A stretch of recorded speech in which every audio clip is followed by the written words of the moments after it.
예, 안녕하십니까? 책 읽는 자유인 채널을 운영하고 있는 이사원입니다. 오늘 2026년 2월 22일 일요일, 지금 시각은 오후 12시 51분입니다. 오늘 2월 22일이네요. 2월 22일은 뭐 무슨 날 없나요? 이런 날은? 2가 3개인데 2데이. 커플들이 쌍으로 다니니까 커플들의 날 이런 거 하면 괜찮을 것 같은데요. 자, 오늘 첫 시간인데요. 이번 시간 인간의 위대한 질문 미디어북을 하도록 하겠습니다. 그 전에 책 한 권 소개시켜 드리도록 하겠습니다. 뇌와 마음의 오랜 진화, 거하드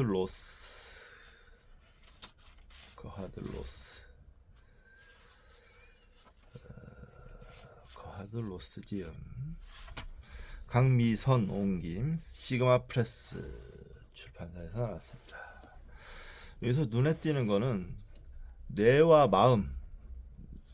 보통 요즘에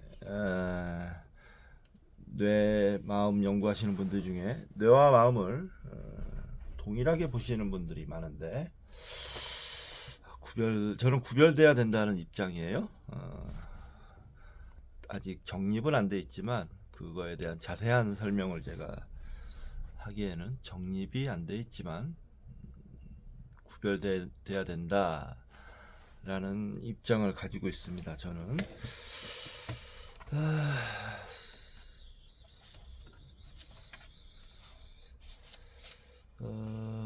저자 소개를 좀 해야 될 텐데요.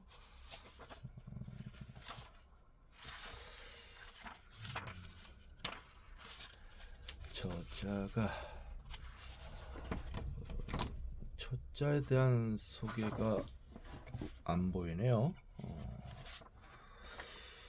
왜 안 보일까?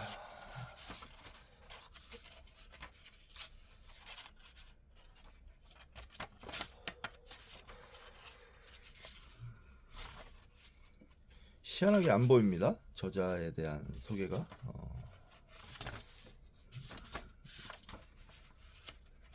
이 책은 제가 이제 다른 책을 찾아보다가 알게 된 책인데 상당히 좋은 책 같아 보여서 샀는데, 약간 좀 교과서 스타일이에요.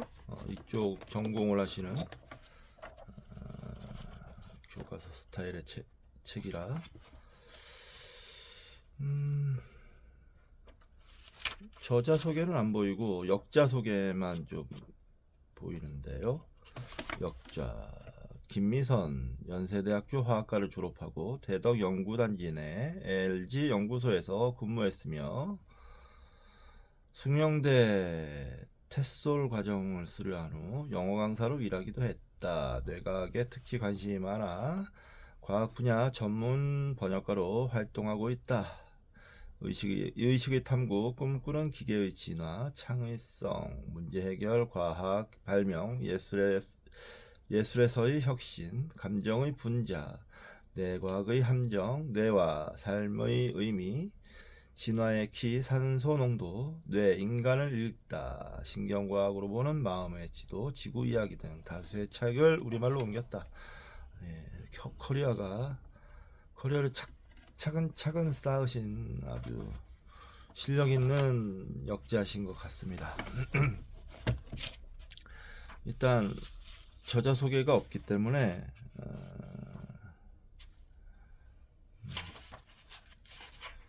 바로 차례 들어가도록 하겠습니다. 차례가 좀 길긴 한데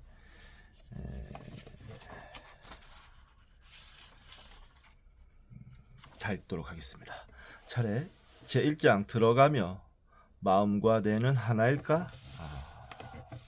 좋은 질문입니다. 이런 질문을 하는 게 진정한 학자의 모습입니다. 제2장 마음과 지능. 1. 학습의 유형. 2. 기억의 유형. 3. 지능과 행동 유연성. 4. 의식. 5. 마음, 뇌 이론들. 6. 이게 다 무슨 말일까? 제3장 진화란 무엇인가? 1. 진화 개념의 역사. 2. 신다윈주의와 그것의 문제점. 3. 자연 선택을 넘어서는 진화의 개념들. 4. 개통수와 진화의 복원. 5. 이게 다 무슨 말일까?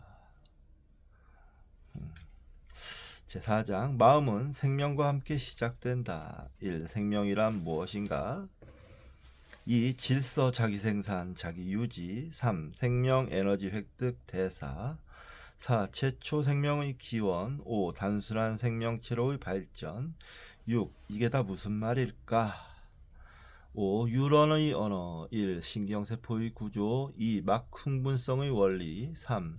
이온 통로와 신경 전달. 3-1. 이온 통로의 기능. 3-2. 활동 전이의 기원.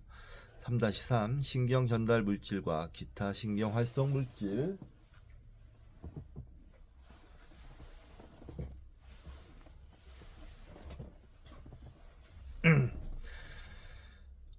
4. 유런이 정보를 처리하는 원리. 5. 이게 다 무슨 말일까? 6장 세균, 고세균, 원생동물, 신경계 없이 성공한 생명체. 1. 세균과 고세균. 2. 원생동물. 3. 다세포 유기체는 왜 진화했을까? 4. 이게 다 무슨 말일까? 제7장 무척주 동물과 이들의 신경계. 1. 비좌우 대칭동물. 1. 해면동물. 2. 강장동물. 2. 좌우 대칭동물.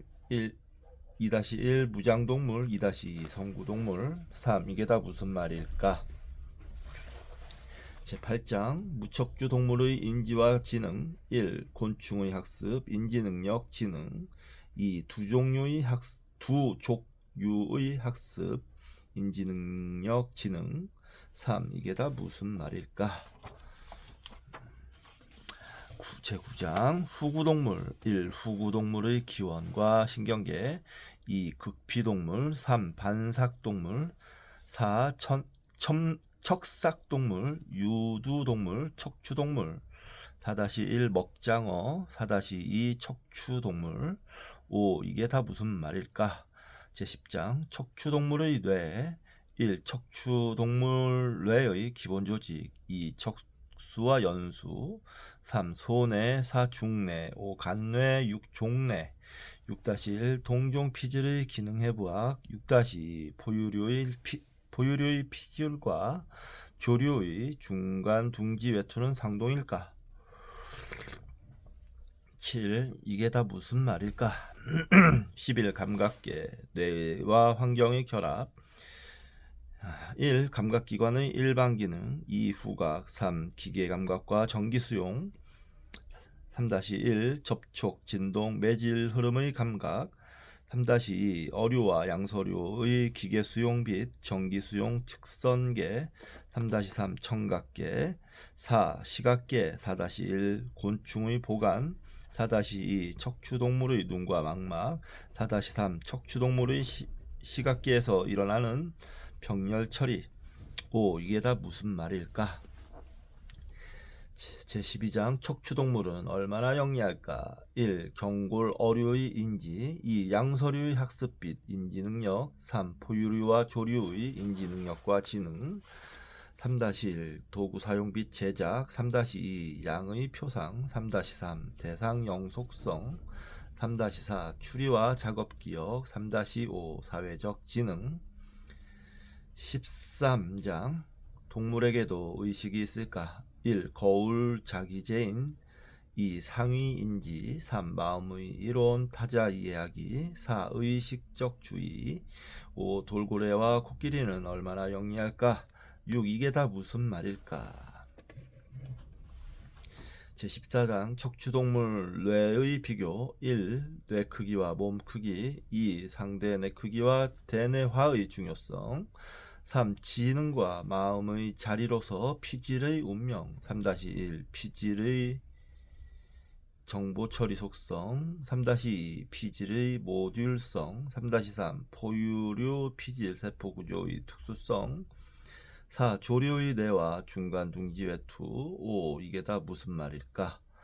제15장 인간은 유일무이할까? 1 호모사피엔스는 어떻게 진화했을까? 2 밀림을 떠난 결과.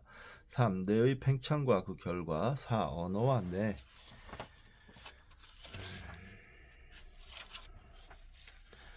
4-1 동물의 언어. 4-2 인간 언어의 진화. 4-3 인간 언어의 진화 속도. 5 인간은 특수한 사회적 행동을 보일까? 6 이게 다 무슨 말일까? 제16장 뇌와 마음의 진화를 결정짓는 요인들. 1 신경계와 뇌의 진화 패턴. 2 인지 정신기능의 진화. 3 지능의 차이와 뇌 구조 및 기능 차이 사이에는 어떤 관계가 있을까? 4 뇌와 마음을 진화시키는 궁극적인 요인은 어떤 것일까? 4-1 생태적 지능. 4-2 사회적 지능. 4-3 일반적 지능. 5 뇌와 인지 기능 진화의 기본 기제. 6 이게 다 무슨 말일까? 제17장 뇌와 마음. 1 이원론의 문제. 2 강한 창발론의 문제. 3 환원주의의 문제. 4 마음의 해부학과 생리학. 5 조류 문어 꿀벌의 뇌와 마음. 6 마음은 여러 번 구현될까? 인공적으로도 구현할 수 있을까? 7 마음의 진정한 본성은 어떤 것일까? 참고문헌 찾아보기. 예, 이렇게 길게 차례를 읽어봤는데요. 이런 생각이 드네요. 이 책을 넘어서야 비로소 뇌와 의식, 마음, 진화 등을 공부할 수 있겠구나 하는 생각이 좀 듭니다. 이 책은 제가 아주 중요하게 인식하고 있겠습니다. 이 책은 반드시 넘어가야 될 책인 것 같습니다. 교과서 같은 느낌이 들어요. 자, 그렇고요. 이번 시간 인간의 위대한 질문. 지난 시간에 에필로그를 읽었습니다. 프롤로그를 읽었습니다. 프롤로그 다음이 이제 1장인데요. 제가 지난 시간에 말씀드렸습니다. 이 책은 아마도 비판적으로 읽게 될 것 같다. 저와 입장이 많이 달라 보이기도 하고요. 만약에 예수를 서술하는 데 있어서 뭔가 비합리적인 주장을 한다면 저는 그때마다 비판을 하겠습니다. 자, 시작하겠습니다. 입장을 밝혔고요. 혹시 배철원 교수님의 제자가 보신다면 저 어떤 듣보잡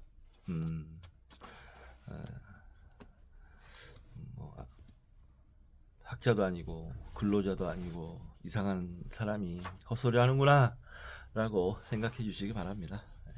배철원 교수님이 이걸 보지는 않으실 것 같고 제 받아들일 내용은 있으면 또 충분히 받아들이도록 하겠습니다. 1장 목숨이 음식보다 소중하지 않느냐. 자, 목숨을 부지하려고 무엇을 먹을까 또는 무엇을 마실까 걱정하지 말고 몸을 부어하려고 무엇을 입을까 걱정하지 말아라. 목숨이 음식보다 소중하지 않느냐. 몸이 옷보다 소중하지 않느냐. 마태복음 6장 25절.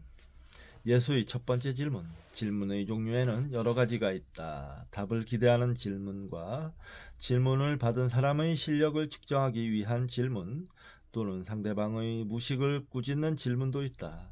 그리고 이러한 질문들과는 또 다른 목적의 질문이 있다. 바로 수사학적 질문이다. 수사학적 질문은 즉답이나 정답을 요구하지 않는다. 이 질문은 오히려 질문을 받은 사람을 고민에 빠뜨려 자신만의 답을 찾도록 유도한다. 그 답은 질문에 대한 의도를 깊이 묵상해 자신만의 유일한 답을 찾으려 노력할 때 서서히 그 모습을 드러낸다. 1세기 팔레스타인에서 태어난 예수도 이 질문을 통해 자신을 따라다니던 유대인들에게 삶에 대한 성찰과 근본적인 변화를 요구했다. 신앙은 분명한 해답이 아니라 스스로 당연하게 여기던 세계관과 신앙관의 끊임없는 파괴이며 새로운 세계로의 과감한 여행이고 동시에 그 과정에 대한 한없는 의심이다. 예수도 이러한 수사학적 질문을 통해 우리의 몸에 밴 이기적인 세계관을 서서히 무너뜨렸다. 사실 예수의 첫 질문이 무엇이었는지 아는 사람은 아무도 없을 것이다. 다만 우리에게 전해 내려오는 신약 성서를 통해 추측하고 찾을 뿐이다.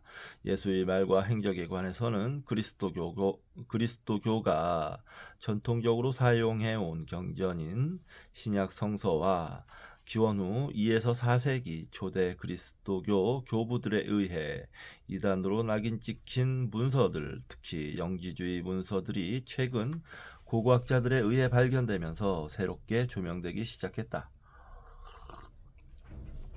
그리스도교의 경전인 신약 성서에는 예수의 일생에 관해 서로 다른 시각에서 기술한 4개의 복음서가 있다. 4개의 복음서 저자들은 각자 혹은 자신이 속한 공동체가 이해한 예수를 자신만의 독특한 시각으로 기술했다. 신약 성서를 공부하다 보면 이 다양한 서술 형태가 예수를 이해하는데 혼란을 가져다 주기도 한다.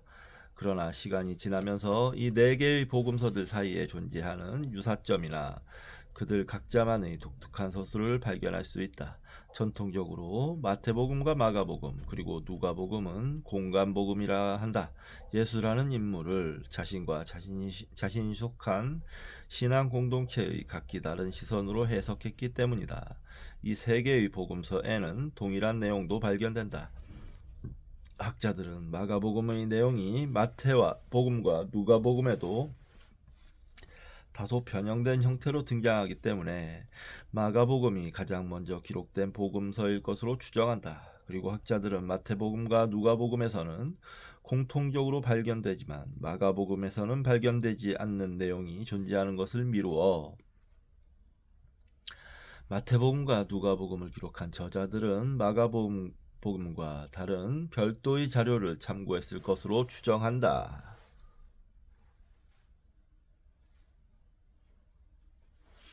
이 내용을 처음 연구하기 시작한 독일학자들은 이 별도의 자료를 독일어로 원자료라는 의미의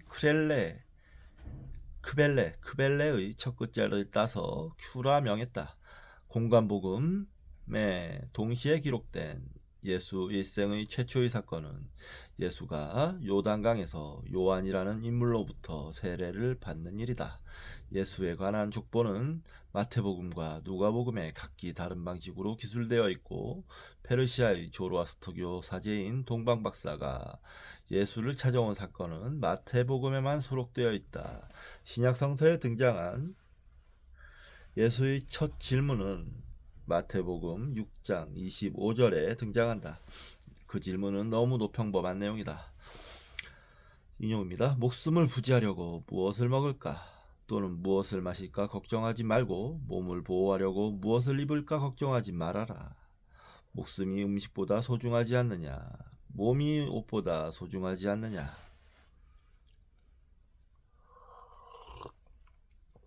먹고 마시는 문제가 얼마나 중요한데 그 문제에 신경을 쓰지 말라는 이 질문의 의도는 과연 무엇인가? 예나 지금이나 먹고 마시고 입는 것은 인간 삶의 가장 중요한 문제다. 만일 1세기 팔레스타인에서 주택 문제가 오늘날과 같이 중요했다면 예수는 음식과 옷뿐만 아니라 주택에 대해서도 어디에서 살지 걱정하지 말라고 충고했을지 모른다. 예수는 왜 이러한 질문을 했을까? 예수의 질문을 이해하기 위해 먼저 예수가 어떤 인물인지 간단히 살펴볼 필요가 있다. 목수에서 신의 아들이 된 예수. 예수의 어린 시절에 관한 기록은 거의 없다. 다만 마태복음은 예수가 태어나자마자 쫓기는 신세였다고 전한다. 헤롯은 로마 제국이 유대를 간접 지배하기 위해 유대의 왕으로 임명한 자다. 헤롯은 오늘날 요르단의 산악 지방인 에돔에서 태어났다. 외국인으로서 유대를 치리해야 했던 헤롯은 유대인들의 마음을 얻기 위해 예루살렘 성전을 다시 세우고 대규모 수로시설을 건설했다. 그는 또한 유대의 왕가였던 하스모니아의 왕조 공주 미리암과 결혼해 유대교 제사장 가문의 전적인 후원을 받았으며 로마와의 긴밀한 관계를 통해 유대의 왕이라는 칭호를 유지했다.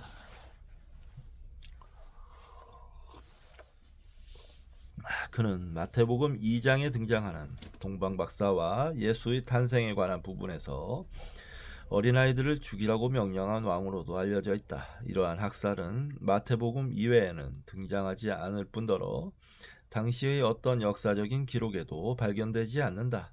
봉분왕인 헤롯은 유아 학살에 대한 권한이 없었기에 이는 마태복음 저자의 특별한 의도가 담긴 글로 해석하기도 한다. 그는 예수를 구약 성서의 모세처럼 묘사하고자 한 것 같다. 예수 시대의 유아 학살은 구약 성서 출애굽기의 모세 시대의 유아 학살과 유사하다. 또 예수의 가족이 이집트로 도망쳤다가 헤롯이 죽은 후 갈릴리로 돌아왔다는 이야기는 모세가 파라오로부터 도망쳐 시내반도 미디안으로 갔다가 파라오가 죽자 이집트로 돌아온 이야기와 일치한다. 마태복음 저자는 예수를 히브리인들을 구원한 모세처럼 1세기 이스라엘 사람들을 구원할 메시아라고 믿었다. 어린 시절 예수는 나사렛에서 30년간 살았다. 나사렛은 예루살렘에서 북쪽으로 134km 떨어진 곳에 있는 시골 마을이다. 오래전부터 유대인 공동체가 형성되어 당시 이곳에는 유대인들의 경전인 토라를 배우는 학교가 있었다. 시몬 벤 시타흐는 유대 전역의 아이들을 위한 학교를 만들었다. 당시 유대 아이들은 토라와 토라를 유대인의 삶에 적용해 다시 해석한 미시나를 배웠다. 토라의 언어인 히브리어는 기원전 6세기경 이스라엘이 바빌로니아에 의해 멸망할 때 소멸했다. 히브리어는 경전을 기록한 고전어로만 존재했고 일상에서는 아람어를 사용했다. 당시 유대인 회당에서 토라를 읽을 때는 같은 구절을 3번 반복했다고 한다.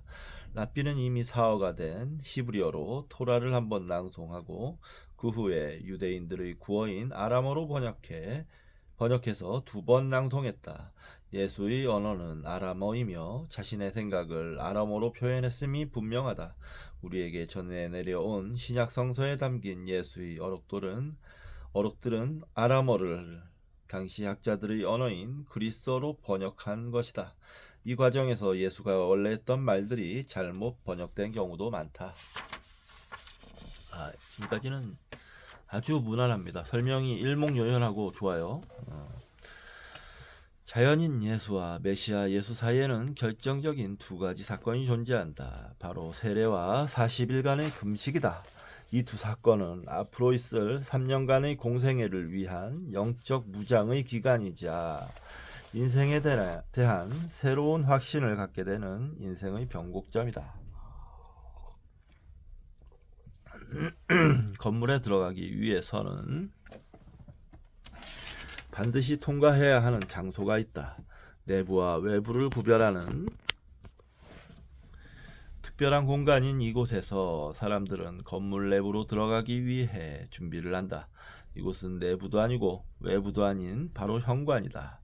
현관은 안과 밖의 경계에 있는 가물가물한 장소라는 뜻을 내포한다. 건축에서 현관은 주택의 정면에 낸 출입구를 이른다. 지금은 일반 집의 단순한 출입구나 신발을 벗어놓은 장소로 그 뜻이 축소되었지만 원래는 불교 사찰의 첫 번째 문을 가리킨다. 불교에서 현관은 현묘한 도로 들어가는 문으로서 속세를 떠나 영원한 극락세계로 들어가기 위한 출발점이다.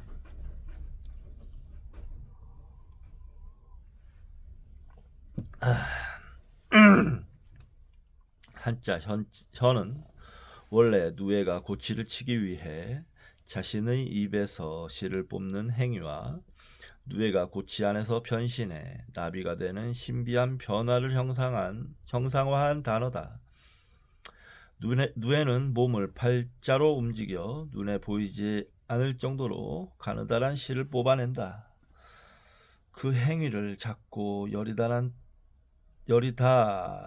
뜻의 요라 부르며 이 지속적인 행위로 고치를 짓는 것을 현이라 한다. 이때 밖에서는 볼 수 없지만 고치 안에서는 천지가 개벽하는 변신이 일어나며 일정한 시간이 지나면 그 안에서 전혀 예상하지도 못한 나비가 모습을 드러낸다.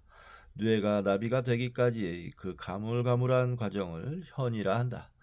라틴어로 문지방이나 현관을 의미하는 단어는 리멘이다. 리멘은 미래를 예측할 수 없는 불안하고 힘든 기다림의 시간이며 장소다. 그러나 이곳을 통과하지 않고는 다음 단계로 진입할 수 없다. 이곳을 떠나고 난 후세에서 그 진가를 인정받는 장소이며 다른 어떤 것으로도 대체할 수 없다. 프랑스 인류학자 반 지네프는 리멘이라는 개념을 발전시켜 통과 의례라는 책을 저술했다. 새로운 단계로 진입하려는 입문자는 다음 세 단계를 성공적으로 완수해야 한다. 첫 번째는 분리의 단계다. 이 단계는 과거로 상징되는 모든 것들, 자신에게 익숙하고 편한 세계와의 의도적인 단절이다. 이 단절을 혁신이라 한다. 혁자는 갑골문에서 소의 가죽을 정교하게 벗겨낸 뒤 뿔, 몸통 그리고 꼬리 부분이 남은 모양이다. 자신이 안주하던 소의 몸체에서 정교한 칼로 가죽을 벗겨내야 한다. 특히 소가죽에 남아있는 기름이나 털을 완전히 제거해야만 그 가죽이 경직되지 않고 유연해질 수 있다. 이 과정을 무두질이라 한다. 자신이 가장 소중하게 여기는 가치를 가차없이 버리는 행위가 종교에서는 성기에 상처를 내는 할례와 혼돈을 상징하는 물에 자신의 몸을 담그는 세례 등의 행위로 나타난다. 두 번째는 전이 단계다. 전이의 단계다. 첫 번째 단계가 단시간에 일어난 사건이라면 이 두 번째 단계인 전이는 리멘의 단계다. 낡은 자아를 소멸시키는 오랜 기간의 투쟁의 시간이다. 세 번째 단계는 충분히 전이 단계에 거한 자가 자신도 모르게 들어서는 단계다.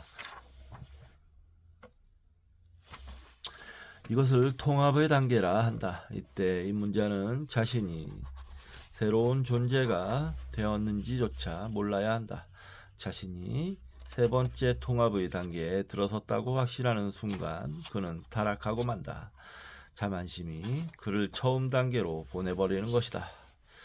이는 자신의 몸에 밴 습관이나 행동을 제거하고 새로운 자아를 만드는 창조의 시간이자 문지방 위에 서 있는 불안한 시간이기도 하다. 이 단계의 스승은 외부에 있지 않다. 이 단계는 자기 자신을 위해 스스로 만든 시간과 공간이다. 이 구별된 시간과 공간을 고독이라 한다.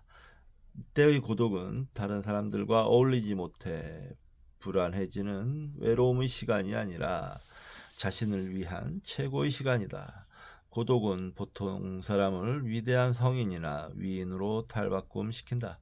일개 상인이었던 무함마드는 메카 외곽에 있는 시라 동굴에서 자신에게 온전히 헌신하고 묵상을 훈련하는 고독을 통해 이슬람 종교를 창시하고 16억 인구의 정신적인 지도자가 됐다.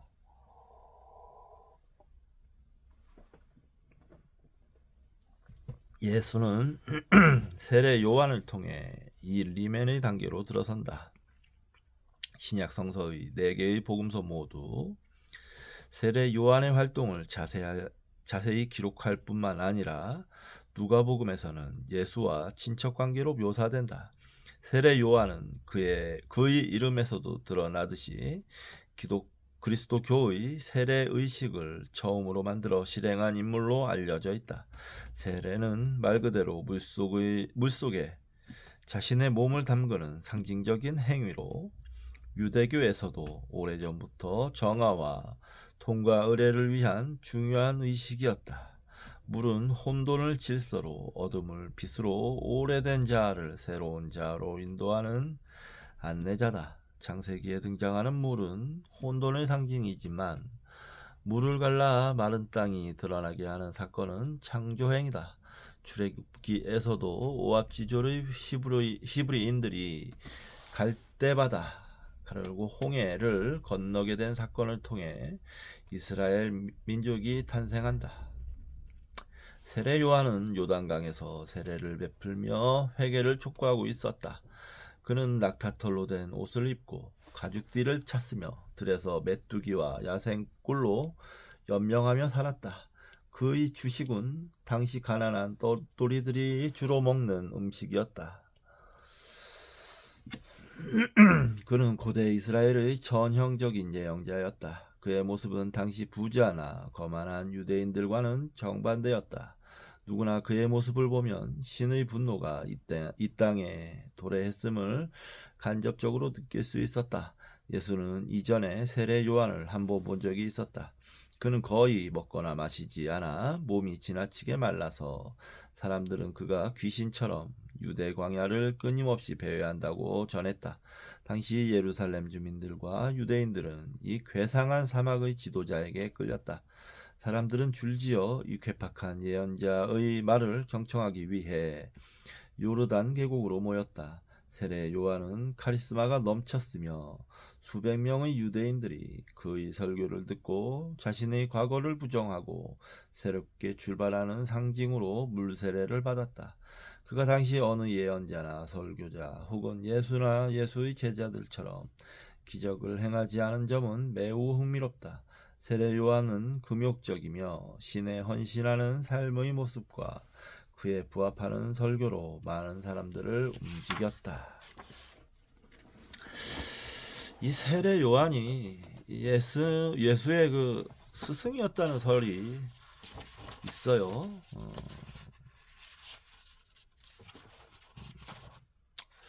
그 설이 상당히 설득력이 있긴 한데 언젠가 공부하게 될 것입니다. 잠시 쉬었다가 계속하도록 하겠습니다.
놀러 싶지?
왔어? 야.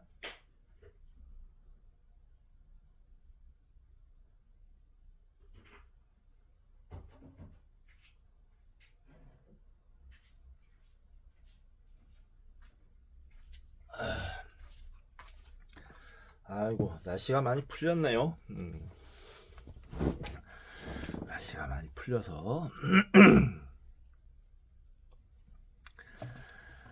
자, 회개란 무엇인가? 예수는 사막에서 낮에는 살인적인 더위를 참고 밤에는 추위와 들짐승들의 위험에 시달리며 자신과 유대인들을 영적으로 치료하기 위한 처방을 고민했다. 당시 예루살렘의 유대인들도 나름대로 영적인 혁신을 감행하고 있었다.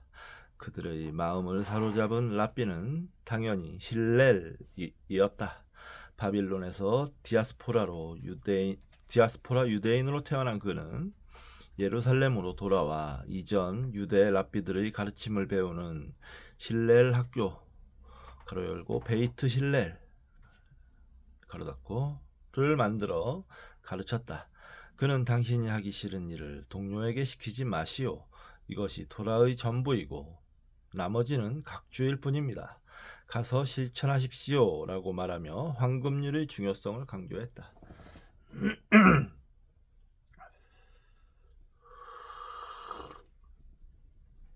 반면 세례 요한의 선포는 실렐과는 달랐다. 그는 계속해서 요단강 계곡으로 밀려드는 유대인들을 향해 외쳤다. 회개하라, 천국이 가까이 왔다.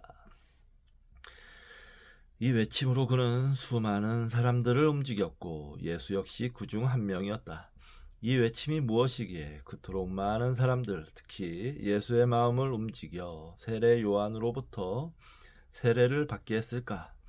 예수가 자신의 임무를 깨닫고 이른바 공생애를 시작하면서 선포한 첫 구절도 바로 회개하라, 천국이 가까이 왔다 이다. 그렇다면 회개하라 라는 말의 의미는 무엇인가? 회개에 대한 잘못된 인식은 이 단어에 대한 라틴어 번역에서 시작됐다. 라틴어 성서는 이 단어를 파이니텐티아로 번역했다. 이 말의 의미는 신의 은총을 얻기 위해 행하는 고해 성사다. 초대 교회 교부들은 인간의 죄를 용서받기 위해서는 신의 은총에 의지할 수밖에 없다고 생각해서 이 단어를 사용한 것 같다. 이 단어는 원래 신약성서 그리스어 원문에는 메타노이아로 사용되었으며 종교적인 권위가 있는 신부나 목사에게 죄를 고백하고 신의 은총으로 자신의 죄를 용서받는 파이니텐티아와는 전혀 다른 의미를 가지고 있었다. 메타노이아는 자신의 삶에 대한 깊은 성찰을 통해 자신의 생각과 말 그리고 행동을 바꾸다라는 의미다. 이는 단순히 말의 고백을 넘어 자신의 삶에 대한 정교하고도 자비로운 묵상을 전제로 한다. 그 묵상을 통해 자신의 타성적인 세계를 떠나 새로운 단계로 도입하는 결단을 의미한다. 메타노이아 중요하죠.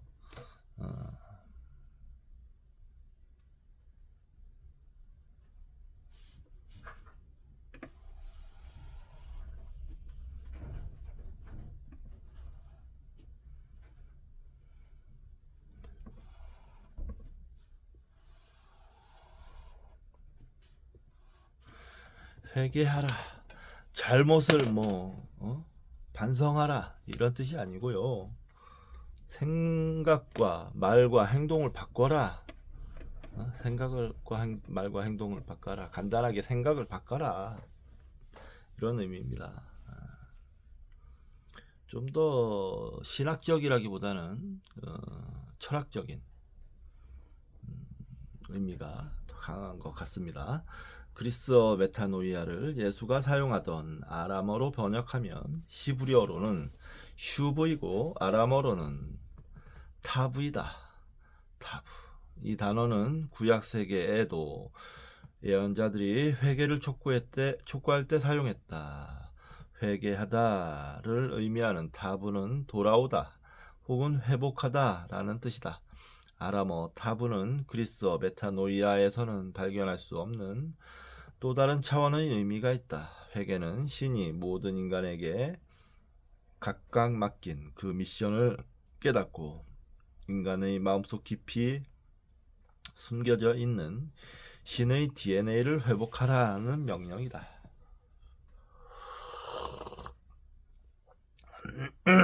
예수는 자신의 고향 갈릴리를 떠나 요단강의 세례 요한을 찾아와 세례를 받는다.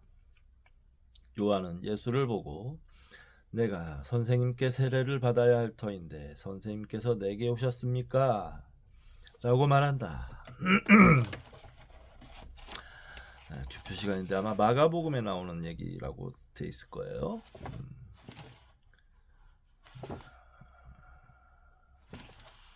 마태복음? 네, 마태복음에 나오네요. 예수는 요단강에 몸을 담근 뒤 무트로 올라오자 하나님의 영이 자신 위에서 내려오는 것을 보게 된다.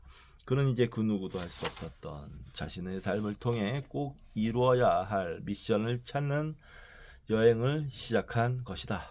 그 순간 하늘로부터 이는 내 사랑하는 아들이다. 내가 그를 좋아한다. 라는 소리가 들렸다. 마태복음에서 나오는 얘기죠. 이것도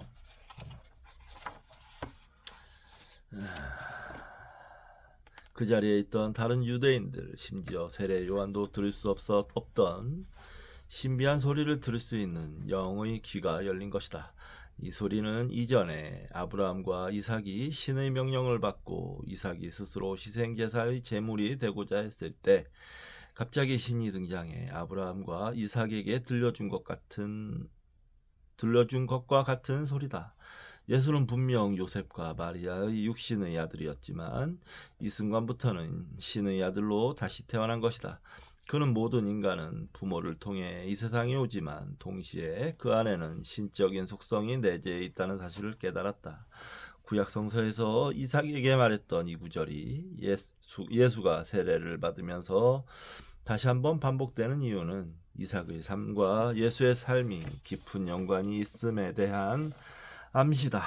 예수는 세례 사건을 통해 영적으로 그 어느 때보다 최고의 경지에 도달했다. 그 순간 신은 여지없이 자신이 사용할 인물이 정말 위대한지 시험한다. 창작이죠. 분명 여기 나레이터가 있어요. 예수의 그런 신적이고 지극히 내밀한 체험을 내레이션 할 수 있다는 건 창작이라는 겁니다. 예.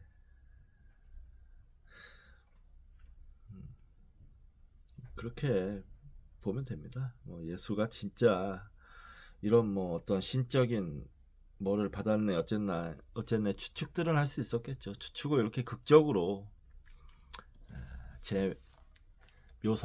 재설정하는 과정인 거죠. 메시아로 만들어가는 과정인 겁니다. 40일간의 금식과 기도. 모세는 40일 동안 2번의 금식 기도를 했다. 한 번은 신으로부터 십계명을 받기 위해 산에 몸을 떼고 다른 한 번은 산에서 내려와 이스라엘 사람들이 금송아지를 만들어 우상을 숭배하는 모습을 보고 화가 나 십계명이 새겨진 돌판을 부순 뒤 다시 십계명을 받았을 때다. 또한 예언자 엘리야도 북이스라엘 아합 왕의 부인 이세벨로부터 도망친 후 시내산에서 40일 동안 금식 기도를 했다. 엘리야는 이 경험을 통해 신은 모든 사람들이 볼 수 있고 들을 수 있는 천둥, 번개, 지진과 같은 커다란 천체의 변화에 있는 것이 아니라 부드럽게 들려오는 섬세한 침묵의 소리에 숨겨 있다는 사실을 깨닫는다. 예수가 세례를 받는 순간 하늘에서 영적인 기운이 내려와 그를 알 수 없는 곳으로 인도한다. 그곳은 식물한 폭이 없는 사막이다. 영적인 기운이 예수를 그 어느 곳도 살아남지 못하는 사막으로 데려간 이유는 그를 시험하기 위해서다. 성서 위대한 인물들은 반드시 시험을 받았다. 믿음의 조상인 아브라함은 75세에 자신이 가진 모든 것을 버리고 미지의 세계로 가라는 명령을 받았고 100세에 기적적으로 얻은 아들을 신에게 번제로 바쳐 죽이라는 시험을 받았다. 신이 의롭고 정직하다고 인정한 욥은 동방의 의인이자 최고 부자였다. 신은 사탄에게 욥의 신앙을 시험하도록 허락했다. 하루아침에 10명의 자녀와 모든 재산을 잃고 거지 신세가 되었지만 욥은 신을 저주하지 않았다. 그러나 신은 사탄에게 두 번째 시험을 허락한다. 사탄은 욥의 온몸에 악성 종기가 나게 한다. 욥은 이러한 끔찍한 시험에도 불구하고 삼라만상에 숨어있는 신의 신비를 발견하게 된다.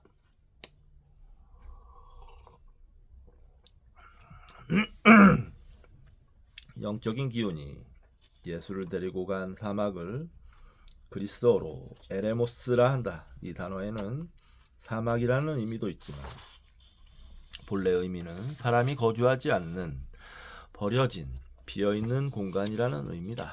말하자면 세상과 떨어져 자신에게 집중할 수 있는 공간이다. 이 단어는 고대 히브리어로는 미드바르이며 예수의 언어인 아람어로는 미드바라다. 성서에서 40일이라는 표현은 상징적인 의미로 과거의 자아가 소멸되는 기간을 의미한다. 이 경계는 죽음을 경험하는 순간으로 인간이 측정할 수 있는 시간과 공간을 뛰어넘는 신비한 순간이다. 예수는 일찍이 엘리야가 들었던 섬세한 침묵의 소리에 귀를 기울였을 것이다. 자신이 간절히 원하는 일을 묵상하는 시간은 위대한 사람들의 필수 과정이다. 예수는 세례를 통해 과거와 단절하고 40일간의 묵상을 통해 자신의 미션을 받는다.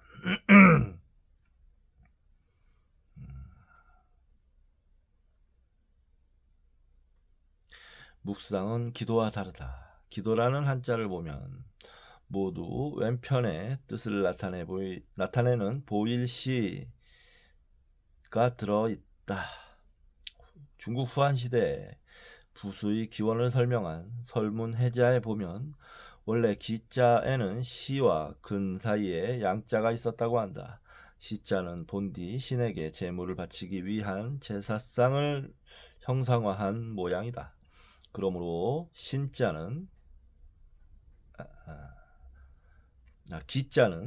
제사상 위에 양을 도끼로 찍어 바칠 만큼 간절한 바람을 의미한다.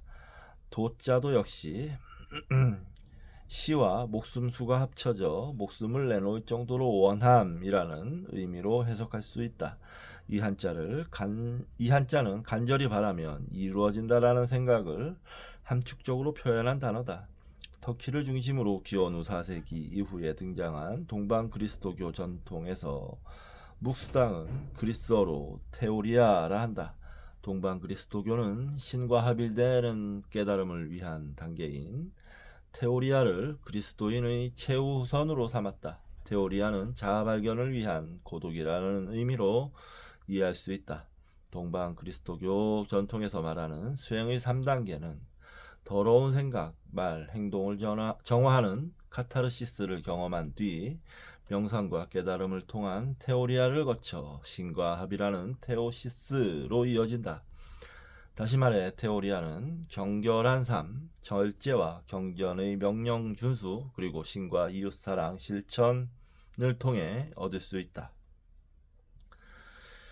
이론이라는 의미의 영어 시어리는 이 단어에서 유래했다. 테오리아의 원래 뜻은 자신의 마음을 깊이 보는 것이다. 중세 교회에서 테오리아는 라틴어로 콤템플라티오로 번역됐다.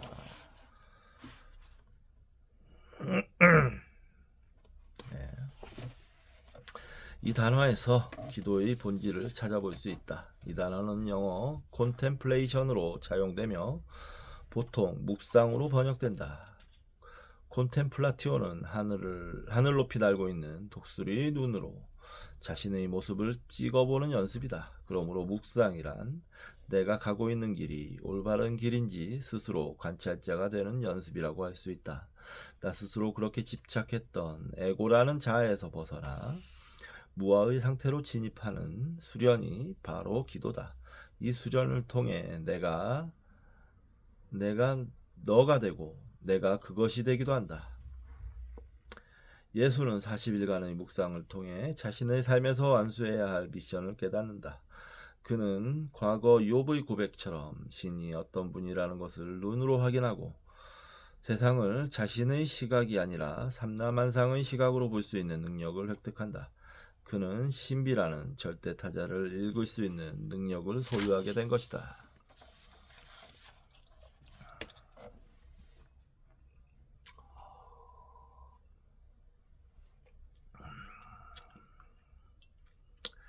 성서에 나오는 대목에 대단히 이런저런 설명을 덧붙이면서 의미 부여를 하는 그런 뭐라 그러지? 만들어가는 과정을 보여주고 있는 것 같습니다. 까먹었습니다. 예, 축구에서도 빌드업을 한다고 하죠. 빌드업을 한참 하고 있네요. 저자가. 드레핀 백합화를 보라. 복음서에 등장하는 예수의 첫 질문은 우리의 의식주에 관한 내용이다. 사실 평범한 우리는 의식주를 확보하기 위해 하루하루를 맹목적으로 살아간다. 누군가 당신은 왜 사십니까? 라고 묻는다면 대부분의 사람들은 이 질문에 대한 답을 피할 것이다. 10중 8구는 생각해 본 적이 없기 때문이다. 그러나 예수는 우리에게 어떻게 먹고 살 것인지 걱정하지 말라며 너무도 당연한 질문을 하고 있다. 당연히 목숨이 음식보다 중요하고 몸이 옷보다 소중한데 그는 왜 이러한 질문을 던진 것일까? 예수는 이 질문에 대한 대답을 자세히 풀지 않고 오히려 전혀 다른 예를 들어 설명을 시도한다. 그는 하늘을 들판에 핀 백합화로 삶에 대한 깊은 통찰을 나누고자 한다. 들의 백합꽃이 어떻게 자라는가를 살펴보아라. 수고도 하지 않고 길쌈도 하지 않는다. 그러나 내가 너희에게 말한다. 온갖 영화를 누린 솔로몬도 이 꽃 하나만큼 차려입지 못하였다. 예수는 드레핀 백합화를 보라고 말한다. 백합화의 씨앗은 겉보기에는 아무것도 아니지만 적당한 온도, 수분, 공기, 산소들이 합쳐져 싹을 틔우고 흙을 헤집고 나와 고개를 내민다. 그 싹은 줄기를 내고 봉우리가 되고 3년 정도 지나면 꽃을 피운다. 예수는 수많은 꽃들이 씨에서부터 나와 봉우리가 되고 꽃을 피우는 그 신비한 과정과 자연의 경이로움을 말한다. 예수는 이스라엘의 모든 부와 권력을 소유했던 솔로몬의 영광도 이 무명의 백합꽃보다 못하다고 말한다. 내일이면 아궁이에 들어갈 들풀도 신이 이렇게 화려하게 입히시는데 만물의 영장인 인간이 왜 무엇을 먹을까, 무엇을 마실까, 무엇을 입을까 걱정하느냐고 말한다. 이 말은 어떻게 보면 하루하루 힘들게 살아가는 우리에게 현실을 외면하는 무책임한 충고처럼 들릴 수 있다. 그러나 예수는 인간은 신의 형상으로 창조되었으므로 삶에 있어서 의식주의 해결보다 근본적인 임무인 신의 나라를 이루려고 노력하고 신이 요구하는 의를 행하라고 주문한다.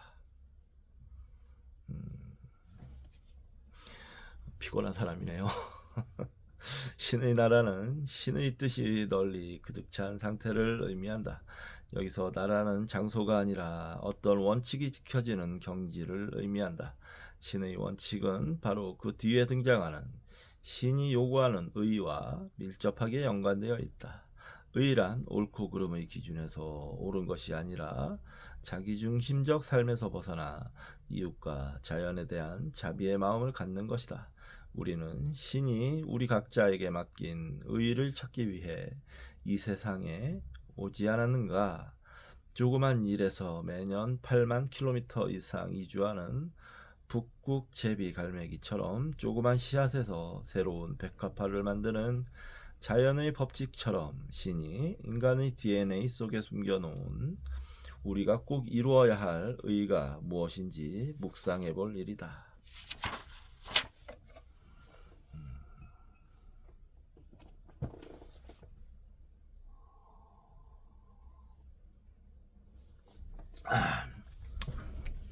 그러니까 기독교에서는 단어를 또 까먹었는데 삶의 의무가 있다고, 각각 맥에게 주어진 의무를 이행하는 것. 까먹었는데요. 또 아무튼 단어를, 그걸 가장 중요하게 여긴다는 거죠. 신에게 주어진 의무를, 그거를 먼저 찾고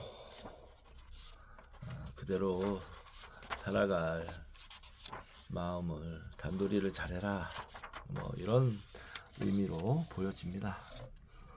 먹고 마시고 입고 이런 원초적인 것을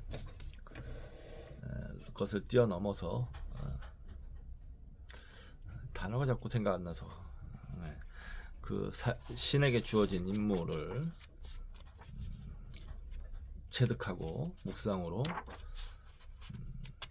메타노이아, 회개해서 회개라고 하겠습니다. 인간다운 삶을 살아라, 이런 뜻으로 받아들이면 될 것 같습니다. 네. 자, 오늘 이번 시간 여기서 마치도록 하겠습니다. 저는 정견이 드리고 바람 좀 쐬고 오도록 하겠습니다. 감사합니다.